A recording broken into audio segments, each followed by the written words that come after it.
F comme femmes, elles sont aujourd'hui 6 au gouvernement, remaniées dans l'après-midi.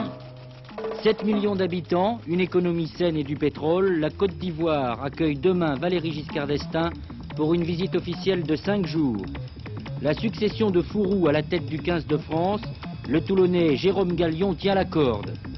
L'Italie de la violence et du terrorisme, une démocratie menacée, le document spécial de Patrick Clément.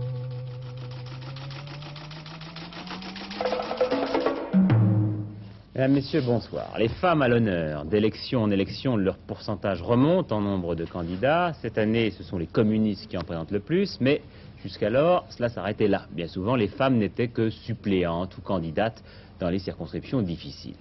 Quant à la suite, à une éventuelle carrière ministérielle, cela relevait de la performance. Et bien depuis 2 heures à peine, les femmes ont 2 représentantes de plus au gouvernement, Nicole Pasquier et Monique Pelletier. La première, Nicole Pasquier, était jusqu'alors déléguée à la condition féminine. Elle sera désormais secrétaire d'État auprès de M. Belac, chargé du travail féminin. Elle aura une remplaçante dans quelques jours à la condition féminine. Quant à Monique Pelletier, vous la connaissiez déjà aussi, elle était chargée des problèmes de la drogue et devra d'ailleurs remettre son rapport au président de la République dans quelques jours. Depuis ce soir, elle est secrétaire d'État auprès du ministère de la Justice, mais ne s'occupera pas que de drogue. Enfin, une autre promotion pour les femmes politiques, Alice Saunier-Séité, secrétaire d'État aux universités, devient ministre du même département, c'est-à-dire que désormais elle assistera à tous les conseils des ministres et s'assoira donc auprès de Simone Veil. Ainsi, fait-on remarquer à l'Élysée, la France aura le gouvernement le plus féminin du monde. Je crois que l'on devrait dire l'un des plus féminins, car il paraît qu'en Colombie, on en fait encore un petit peu mieux. Mais je crois que c'est très bien quand même pour la France, donc numéro 2 dans ce classement au hit parade des gouvernements féminins.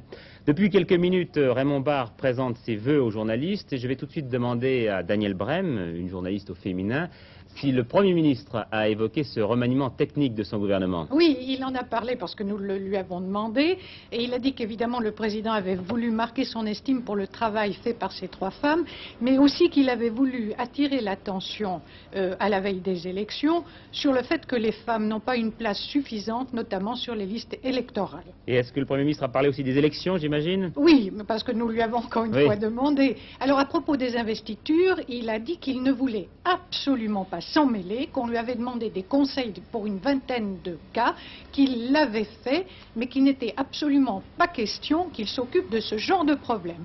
Et que ce qu'il souhaitait, c'était une grande diversification des candidats dans le pays, pour que c'était du reste ce qu'il souhaitait, pour qu'il n'ait pas l'impression qu'il n'y avait qu'une seule tendance qui avait la parole.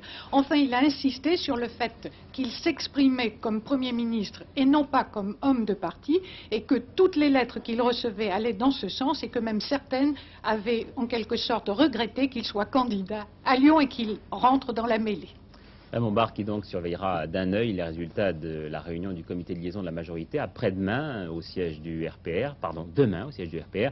Le RPR qui souhaite avoir des éclaircissements sur les nouvelles initiatives de ses alliés en ce qui concerne les primaires. Le républicain Jacques Doufiag a essayé de les rassurer ce matin sur France Inter en déclarant qu'il n'y avait pas de front anti-RPR, mais qu'il fallait que les gaullistes acceptent de faire des sacrifices pour ces primaires. Le RPR qui, par ailleurs, est dans l'attente du discours que doit prononcer ce soir à Pau Jacques Chirac, a ce matin fait savoir par un communiqué ce qu'il pensait des objectifs annoncés par Raymond Barre à Blois. Le rassemblement a d'abord pris connaissance des objectifs du gouvernement présentés par le Premier ministre à Blois. Ces objectifs comportent des éléments intéressants dans la mesure où ils entendent promouvoir davantage de progrès social, reprenant d'ailleurs maintes propositions du RPR, et dans la mesure où il ne se sépare pas de l'idéal d'indépendance nationale.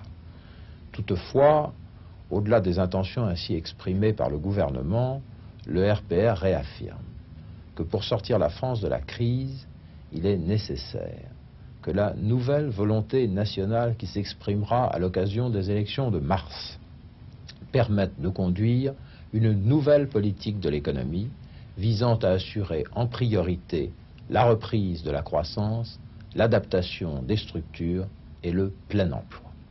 Je vous rappelle que Raymond Barre sera notre invité dans Carte sur table demain soir, l'émission de El Kabbach et Duhamel. La campagne d'explication de ce programme de Blois sera animée par le ministre du Travail, Christian Delac, qui lui ne se présente pas aux élections. Le ministre du Travail venait le matin même en Conseil des ministres de décider du lancement d'une campagne d'information consacrée au problème de la sécurité du travail. Ces accidents ne sont pas une fatalité, a dit le chef de l'État. Et puis toujours à l'issue du Conseil des ministres, une vive réaction de Louis de Guéringaud à la suite de la visite rendue par François Mitterrand à Jimmy Carter la semaine dernière. Il a demandé audience, a-t-il dit, à un chef d'État étranger de passage à Paris, alors qu'il ne se rend même pas à l'Élysée. Et de surcroît, il est allé parler de politique intérieure avec ce chef d'État. Les Français jugeront, a conclu M. de Guéringaud. Enfin, dernière information en provenance de l'Élysée ce matin, une lettre du président de la République au Premier ministre en fixant un programme de travail pour le gouvernement pendant 2 mois. Je ne vous cite pas tout, mais sachez qu'en janvier, par exemple, on devrait étudier les problèmes des artisans, des commerçants, de l'emploi, des rapatriés, des télécommunications, de la défense, de l'aéronautique et puis de l'art lyrique. Si ce Conseil des ministres s'est tenu mardi et non pas mercredi, c'est que très tôt, demain matin, Valéry Giscard d'Estaing s'envole en Concorde pour la Côte d'Ivoire, pour un voyage officiel de 5 jours. La Côte d'Ivoire qui lui réservera un accueil apparemment plus que sympathique. On a déjà débaptisé l'une de ses principales avenues pour l'appeler avenue Valéry Giscard d'Estaing à Abidjan. La Côte d'Ivoire que je vous présente brièvement maintenant, 7 millions d'habitants, une population qui a doublé en 20 ans, une capitale, Abidjan donc, qui est le plus grand port d'Afrique noire francophone, et puis une économie en plein boom. Par chance là-bas, ils ont des idées et aussi du pétrole.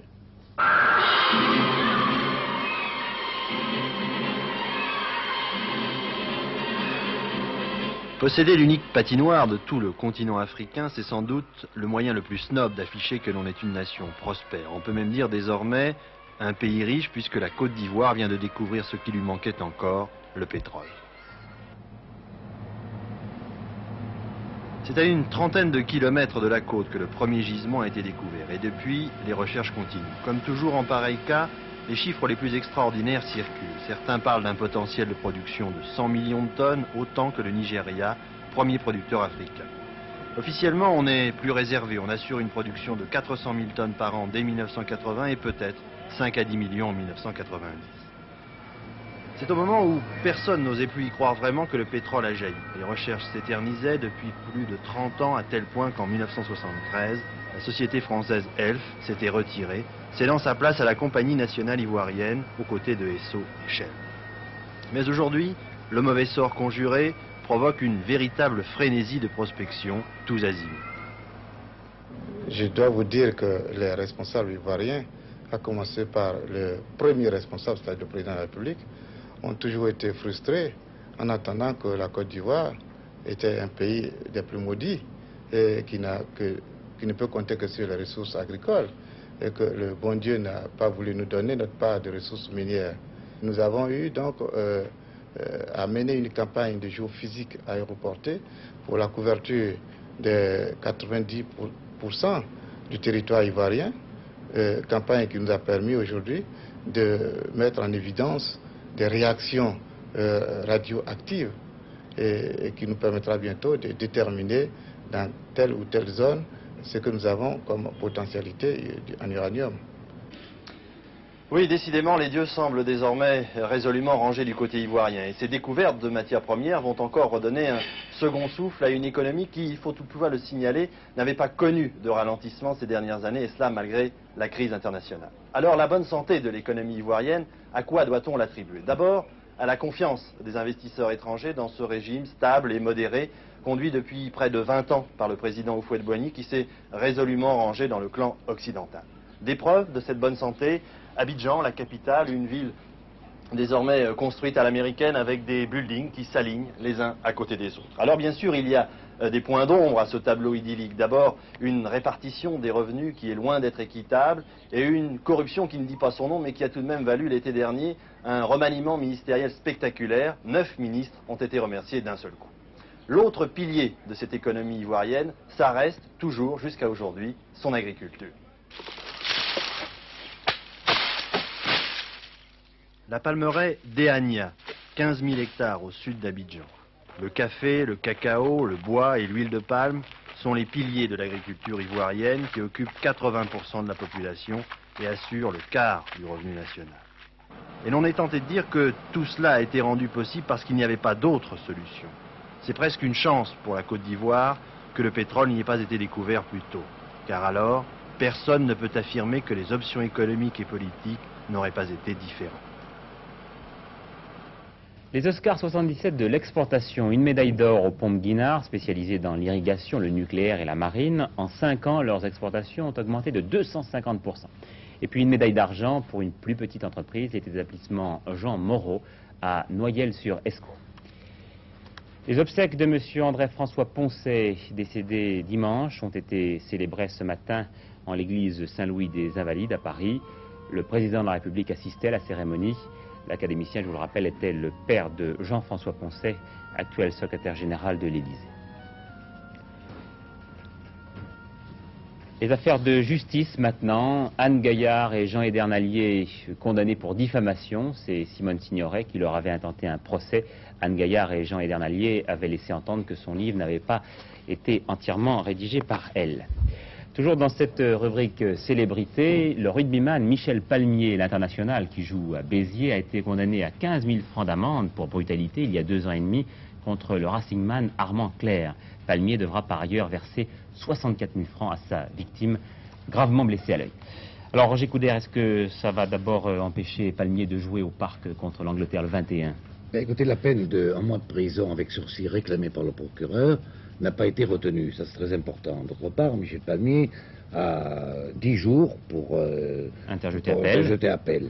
Alors j'ai téléphoné au président Ferras et en vérité son cas sera étudié demain au comité de sélection, mais enfin, d'après lui, il est sélectionnable. Il peut jouer face à l'Angleterre. Et de toute façon, il sera surveillé par l'arbitre que vous connaissez bien, et que nous connaissons bien. Oui, à propos de l'arbitre, M. Ferras, le président Ferras, connaît le nom de l'arbitre, précisément, qui va arbitrer ce France-Angleterre.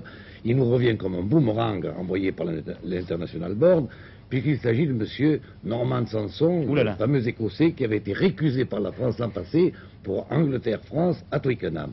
Alors c'est un cadeau de nouvelle année d'une International Board et une touchante sensation de sa part. Bon, alors parlons maintenant de l'équipe elle-même. Est-ce que vous connaissez un petit peu la composition? Elle sera composée d'eux-mêmes, on a des propositions. Je crois que je peux y aller à peu près sûrement.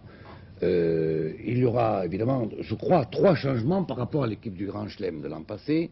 Et c'est Jean-Pierre Bastia qui sera le capitaine, qui remplacera Fouroux. Alors, parmi les changements, il y a ceux de Harris, qui serait remplacé par Gourdon, de Bagnères de Bigorre, qui tient de la corde, ou de Novès, du Stade Toulousain, ceux de Sangali, qui serait remplacé par Bélasquin, de l'Aviron Bayonnais, et surtout celui de Fouroux, qui a mon gros morceau, une mêlée et capitaine, mais au capitaine, je vous répète, c'est Bastia. Il sera remplacé par un jeune Toulonnais, peu connu du grand public, Jérôme Gallion, qui a 22 ans et demi, et qui est chirurgien dentiste. Et je vous propose de regarder quelques images du match de dimanche dernier, Tarbes-Toulon, vous allez voir Gallion. Très brièvement, vous allez le découvrir. On regarde un petit peu, voilà. Alors, vous le voyez, il a donné des instructions à son équipe à la mi-temps. Oui, c'est le plus petit. Là, c'est vrai. Voilà. Alors, et vous allez admirer la longueur de la précision de sa passe. C'est un garçon qui a beaucoup de technique, qui est un bon meneur d'hommes. Et je vous répète son âge, il est chirurgien dentiste, il a 22 ans et demi. Regardez, une passe plongée. Bien fait. Une passe vissée, maintenant, plus difficile. Bien réussi et rapide. Bien. Bon, donc tout ça pour France-Angleterre le 21 au Parc. Je crois. J'ai dit une petite bêtise tout à l'heure, c'est 1500 francs d'amende, la condamnation de Michel Palmier, et non pas 15 000 francs, 1500 francs. En ski, victoire d'Annie Wenzel aujourd'hui dans le slalom géant des Diablerets en Suisse. 2e, Monika Kaserer, l'Autrichienne. 3e, Fabienne Serra, la Française. Perrine Pellen, elle, est 7e. Et puis, regardez bien ce bolide qui va venir tout de suite sur votre écran. C'est la nouvelle Martini, fabriquée par Tico Martini, qui devient ainsi le 3e constructeur français à aborder la Formule 1 après Ligier et Renault. Voici la Martini.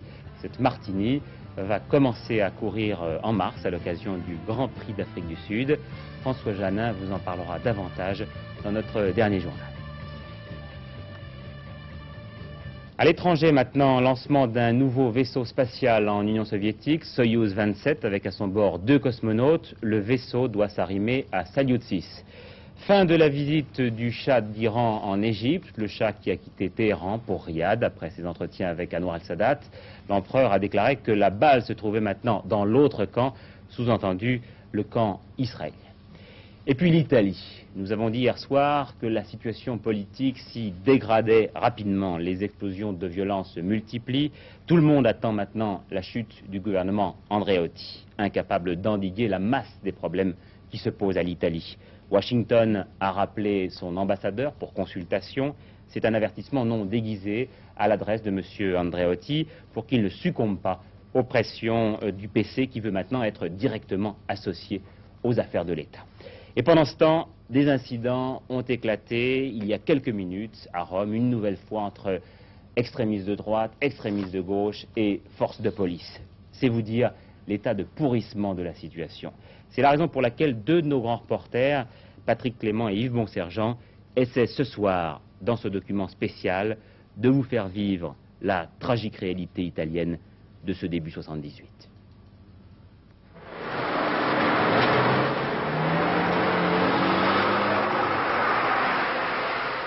Rome, une manifestation. C'était il y a quelques jours. Mais qu'importe la ville, la date, la raison de l'affrontement. Qu'importe la ville, car tous les grands centres urbains ont vécu ou vivront la même scène. Qu'importe la date, car dans le domaine, c'est souvent ici la loi de l'imprévisible. Qu'importe la raison, car pour les extrémistes, la théorie de base est la stratégie de la tension. L'Italie de la violence, car depuis 7 ans, 267 policiers sont tombés, dont 21 depuis le début de l'année. Côté extrémiste, nous ne possédons pas de chiffres, mais les dégâts sont, semble-t-il, identiques. L'Italie de la violence, où est entretenue une véritable guérilla urbaine et dont les policiers ont le droit de tirer sans sommation sur tout manifestant porteur d'armes. Loi votée par un Parlement où les communistes sont prépondérants. Un Parlement qui a déclaré la guerre démocratique, c'est le terme officiel, à tous les partis combattants armés, à tous les adeptes au grand jour du P-38. P-38 étant la définition technique d'un pistolet célèbre ici et d'un calibre respectable. Rome. Le groupe le plus extrémiste a accepté d'être filmé. Son nom, Via Volci. Un nom de code peut-être, en tout cas le nom de la rue où se trouve leur local, semi-clandestin. 3 pièces envahies, perquisitionnées et fermées par la police tout dernièrement. Pour eux, se réclamant de l'autonomie ouvrière, à l'extrême gauche et extrémiste, 2 ennemis à combattre. Le capital et le Parti communiste italien, accusés de gérer la récession économique, la répression populaire, tout en trahissant la classe ouvrière. Excédés d'être considérés par l'opinion comme de vulgaires délinquants, ils ont accepté pour une fois de répondre à visage découvert tout en gardant l'anonymat.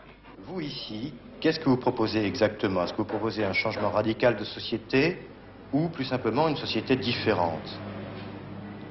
Noi riteniamo che la situazione italiana attuale sia una situazione di disgregazione, di destabilizzazione.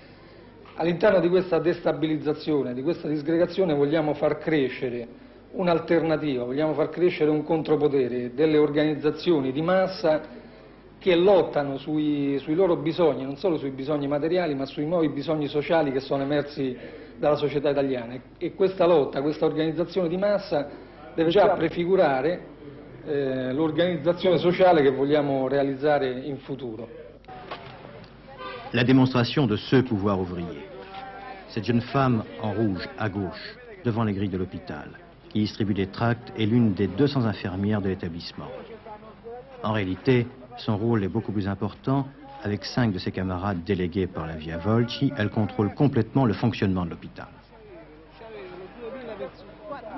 Première preuve de ce pouvoir ouvrier, nous avons pu filmer à l'intérieur, non pas avec l'autorisation de l'administration, mais avec l'accord de la Via Volci. Le personnel, qu'il soit médecin ou brancardier, il ne peut travailler que s'il est agréé par la Via Volci. D'autre part, on le maintient constamment sous pression, sous n'importe quel prétexte, assemblée générale, qui est invariablement clôturée par la dénonciation de la répression.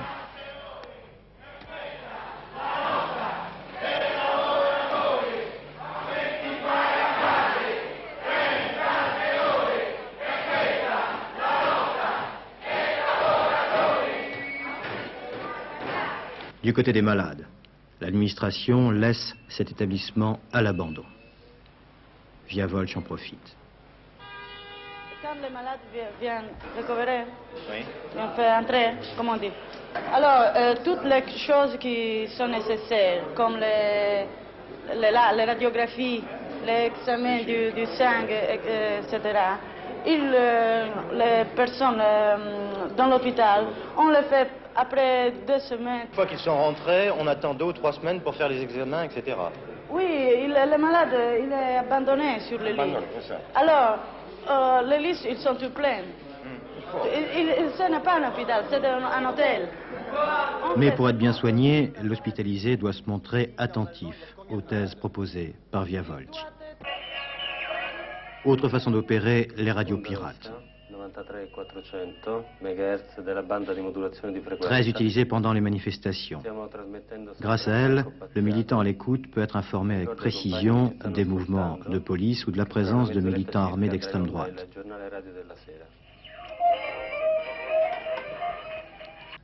S'il a été décidé une action violente, grâce à la radio, l'exécutant et son P38 ne se trouvera jamais isolé de son PC. L'arme, le pistolet, le P38, dès que l'on évoque son utilisation, les visages se ferment à la Via Volci.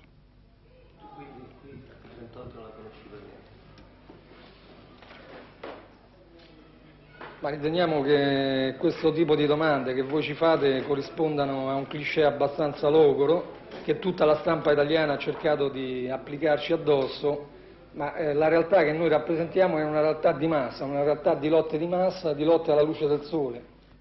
La lutte en plein jour. Ce Via Volci a-t-il déjà tiré comme celui-ci, le visage masqué, les 2 mains sur la crosse de son pistolet? Jusqu'à présent, aucun de ceux-là qui en plein jour narguent l'État italien n'ont été arrêtés. À votre avis, en Italie, dans les mois qui viennent, est-ce qu'il peut y avoir encore une explosion de violence?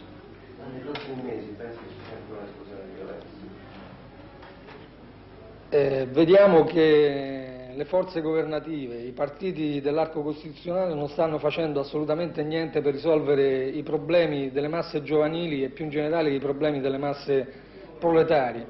In questo senso pensiamo che tutti questi strati che vengono oppressi dall'attuale situazione politica italiana continueranno a lottare, continueranno a ribellarsi. Non riteniamo però che ci sia una precipitazione della situazione in senso insurrezionale.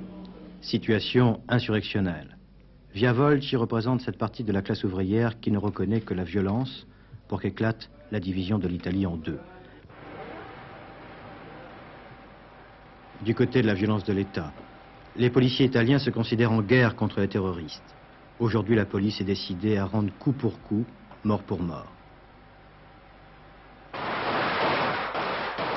Pour tous les hommes, l'entraînement au tir est multiplié par 2. Des brigades en civil ont été créées, spécialement formées à la guérilla urbaine. Elles n'utilisent comme arme que la mitraillette, italienne de fabrication, démontable. Sa cadence de tir est stupéfiante.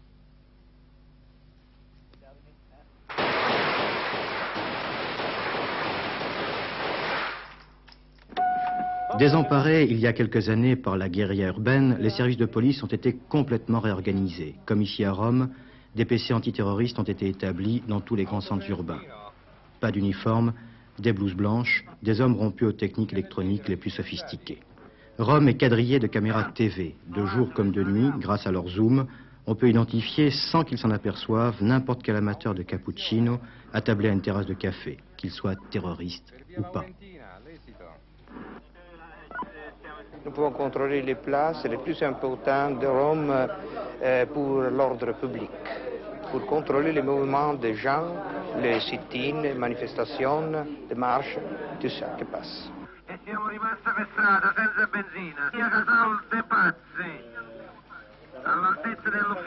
Les contrôles de nuit ont été renforcés. Parfois, la montagne accouche d'une souris. Ce soir-là, près de la gare de Rome, les policiers, croyant tomber sur des extrémistes, n'ont en fait arrêté que quelques employés de maison éthiopiens dont c'était la soirée de congé. Leur passeport n'était pas en règle.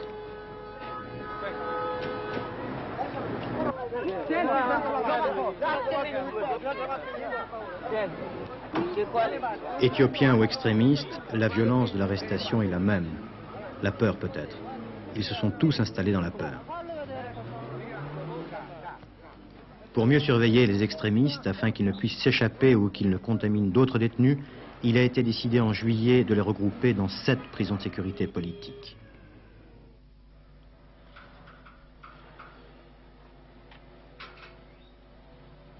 Nous avons pu visiter 2 de ces prisons, l'une toute moderne, l'autre très ancienne.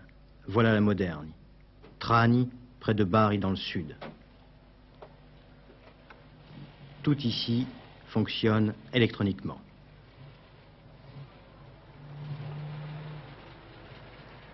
« 23 heures sur 24, le détenu vit dans un milieu ambiant sans son véritablement discernable. 1 heure de promenade par jour, voilà le lieu de la promenade.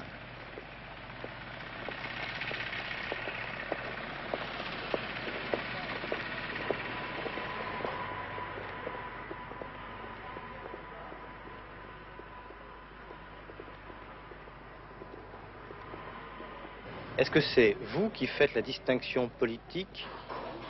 No, sono i detenuti che fanno la distinzione. Non sono io a fare la distinzione tra detenuto politico e non politico. Si chiede se il detenuto ritiene di appartenere o meno a determinati orientamenti politici, di avere o meno determinati orientamenti politici. Est-ce que vous, lorsqu'ils arrivent, vous connaissez leur côté politique? No, quando arrivano non conosco la loro colorazione politica. Alors, si un détenu est de droite et qu'il veut aller avec les détenus d'extrême gauche, vous le mettez dans l'extrême gauche? No, controlliamo attraverso anche l'altra comunità che sia di destra o di sinistra, insomma. Attraverso alcuni chiaramente di destra o chiaramente di sinistra. Pourquoi, dans cette prison à Trani, vous ne pouvez pas me dire, à moi par exemple, le nom des prisonniers? Perché i detenuti hanno diritto alla loro riservatezza, quindi non posso fornire dei nomi perché può darsi che i detenuti non vogliono che i nomi si dicano.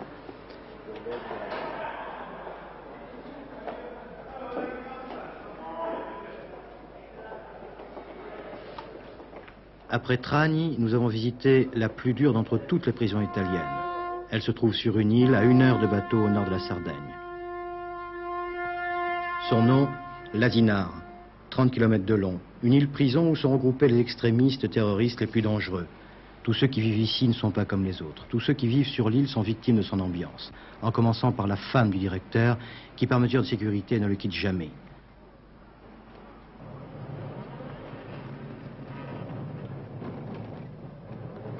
Voici Luigi Cardulo, maître après Dieu sur l'Asinara. Les extrémistes l'accusent d'être plus humain avec les chevaux qu'il élève sur l'île qu'avec les détenus.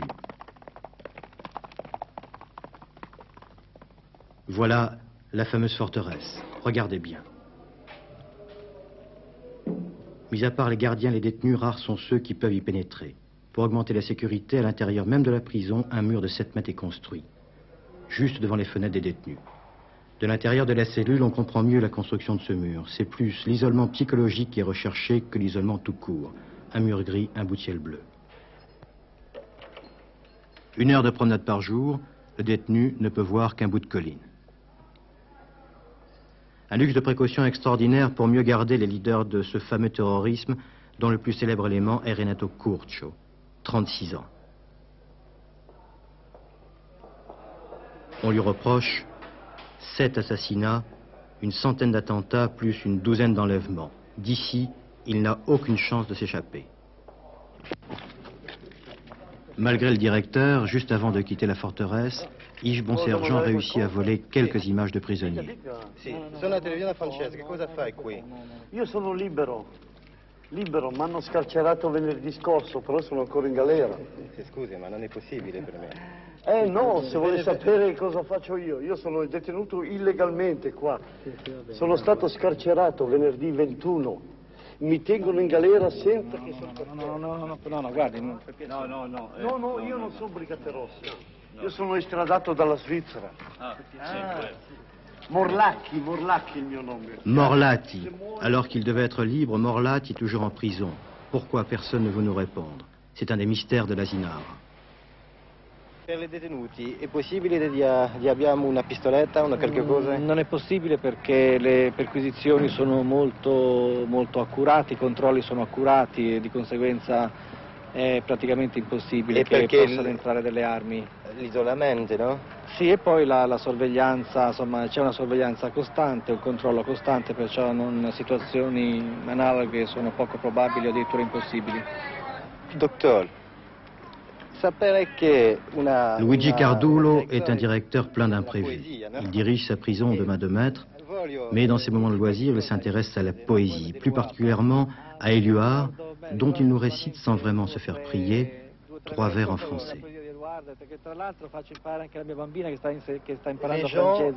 Les gens sont faits pour se connaître, pour s'entendre, pour s'aimer. Ed è probabilmente questo, insomma, ha un carattere particolare perché vivendo a contatto da una parte, diciamo, i detenuti, i prigionieri e dall'altra coloro che li debbono custodire, questo concetto ha un'importanza fondamentale perché tutti debbono arrivare al punto di potersi conoscere, capire ed anche amare, perché la vita è fatta soprattutto di amore. Ripetez ancora. Les gens sont faits pour s'entendre, pour se connaître, pour s'aimer. Luigi Cardulo est en fait aussi prisonnier de l'Asinara que ses propres détenus. Il se sent tellement menacé par les amis de ses prisonniers qu'il n'ose jamais quitter son île. Sauf pour nous dire « Arrivederci, arrivederci, au revoir ».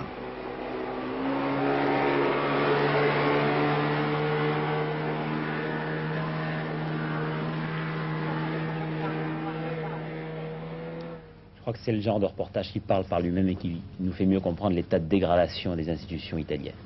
La météo de demain, pour terminer ce journal, une zone pluvieuse accompagnée de vents forts traversera la France, de la Manche à la Méditerranée. Temps plus frais et plus instable avec des averses et de la pluie. La neige tombera en montagne au-dessus de 1000 ou 1200 mètres. Après les dossiers de l'écran, c'est Hervé Claude qui vous attendra vers 23h30. Quant à moi, je vous souhaite une excellente soirée et je vous retrouverai demain avec plaisir. Bonsoir.